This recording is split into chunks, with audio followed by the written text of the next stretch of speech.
बड़ी खबर आपको बता दें, आत्मनिर्भरता को बढ़ाने के लिए पीएम का जोर है। तो आत्मनिर्भर भारत को बढ़ावा देने के लिए पीएम का जोर है, ये कहना है केंद्रीय मंत्री अनुराग ठाकुर का। ड्रोन निर्माण पर भी जोर दिया जा रहा है। तो कैबिनेट की बैठक में लिए गए फैसलों की जानकारी दे रहे हैं केंद्रीय मंत्री अनुराग ठाकुर। उनकी ओर से बताया जा रहा है कि सरकार की क्या कुछ प्राथमिकताएं हैं, क्या चर्चा की गई, या फैसले लिए गए। आत्मनिर्भरता को बढ़ाने पर पीएम का जोर है।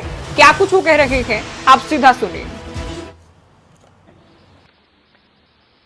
इससे पहले कि मैं माननीय टेलीकॉम मिनिस्टर को आगे कुछ कहने के लिए कहूं, मैं एक दो बातों का उल्लेख आपके सामने जरूर कहूंगा, क्योंकि कई बार ये धारणा खड़ी की जाती है कि अगर ये नई स्कीम आ गई तो पिछली का क्या होगा।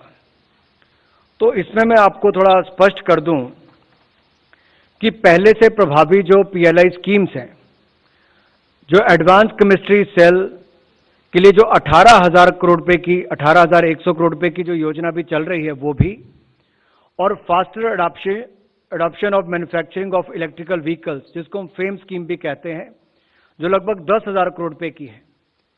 ये दोनों योजनाओं के साथ ये पीएलआई स्कीम जो है, ये इसके साथ उसको भी बढ़ावा देंगे। इसका इंसेंटिव का लाभ भी उनको वहां पर मिलता रहेगा।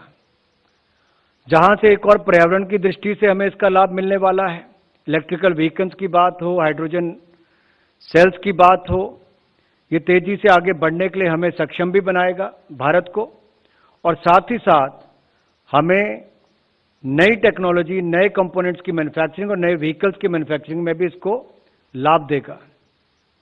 ड्रोन के लिए जो पीएलआई योजना है, वहां 3 वर्षों में 5,000 करोड़ से अधिक का नया निवेश आने की उम्मीद है।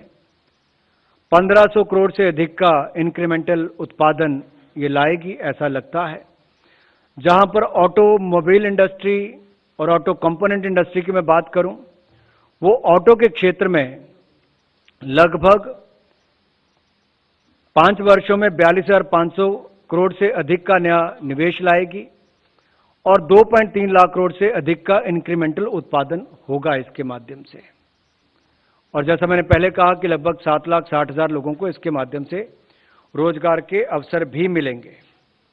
कौन कौन लोग इसके लिए क्वालिफाई करेंगे, उसमें ऑटो ओईएम जो हैं उसके लिए भी, ऑटो कंपोनेंट वालों के लिए भी अलग अलग आपको पहले कहा गया है कि जो ग्लोबल ग्रुप रेवेन्यू उसका 10,000 करोड़ से ज़्यादा ऑटो ओईएम का होगा, वो इसके लिए क्वालिफाई रेवेन्यू के रूप में करता है। ऑटो कंपोनेंट के लिए मिनिमम 500 करोड़ रुपया उसके लिए क्वालिफिकेशन के लिए होगा ग्लोबल ग्रुप रेवेन्यू। और इन्वेस्टमेंट की दृष्टि से ऑटो ओईएम के लिए 3,000 करोड़ रुपए का उसको रखा गया है, और ऑटो कंपोनेंट के लिए 150 करोड़ रुपए का रखा गया है। इसमें अधिकतर कंपनियां क्वालिफाई कर जाती हैं, जो टीयर 1 की एलिजिबल कंपनीज हैं वो इसमें क्वालिफाई कर जाएंगी। इसके अलावा भी जो न्यू नॉन ऑटोमेटिव इन्वेस्टर्स हैं, उसमें भी ग्लोबल नेटवर्क जो है वो 1,000 करोड़ रुपया उसको रखा गया है। और जो minimum new domestic investment conditions हैं वो मैंने आपके सामने रखी कि चैंपियन ओईएम के लिए 2,000 करोड़, चैंपियन ओईएम के लिए 1,000 करोड़, कंपोनेंट चैंपियन के लिए 250 crore, new non automotive investor के लिए ओईएम के लिए 2,000 करोड़, तो new non automotive investor component के लिए 500 करोड़ रुपए की रहेगी।